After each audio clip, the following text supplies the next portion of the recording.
It's not just skin care, it's cell care. Shop now. ఈసారి సంక్రాంతికి interesting box office war జరగబోతుంది. Megastar Chiranjeevi, rebel star Prabhas పోటీ పడబోతున్నారు. మారుతి దర్శకత్వంలో ప్రభాస్ నటిస్తున్న horror movie the Raja Saab December లో release కావాల్సి ఉండగా సంక్రాంతికి పోస్ట్ పోన్ అయింది. రీసెంట్ గా ఈ సినిమా రిలీజ్ డేట్ కూడా ప్రకటించారు నిర్మాత విశ్వప్రసాద్. డిసెంబర్ 5న రావాల్సిన ఈ సినిమా 2026 సంక్రాంతి జనవరి 9న థియేటర్లోకి రానుందని ఆయన క్లారిటీ ఇచ్చేశారు. దీంతో ప్రభాస్ కు మెగాస్టార్ తో పోటీ ఫిక్స్ అయిపోయింది. అనిల్ రావిపూడి డైరెక్షన్ లో చిరంజీవి నటిస్తున్న మన శంకర వరప్రసాద్ గారు మూవీ సంక్రాంతి టార్గెట్ గా షూటింగ్ జరుపుకుంటుంది. కానీ ఇంకా డేట్ ఫిక్స్ చేయలేదు. లేటెస్ట్ గా ఈ సినిమా జనవరి 14న రిలీజ్ డేట్ ఫిక్స్ చేసుకున్నట్టుగా తెలుస్తుంది. అంటే ప్రభాస్ సినిమా వచ్చిన 5 రోజులకు మెగాస్టార్ మూవీ రిలీజ్ కానుంది.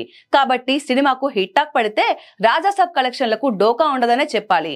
కానీ విజయ్ మూవీ జననాయకంతో రాజాసాబ్ కు పోటీ ఎదురయ్యేలా ఉంది. అలాగే జనవరి 14న నవీన్ పోలిశెట్టి నటిస్తున్న అనగనగా ఒక రాజు రాబోతుంది. ప్రస్తుతానికైతే సంక్రాంతి బరిలో తెలుగు నుంచి 3 సినిమాలున్నాయి. తమిళ నుంచి విజయ్ నటించిన డబ్బింగ్ మూవీ జననాయకన్ రేసులో ఉంది.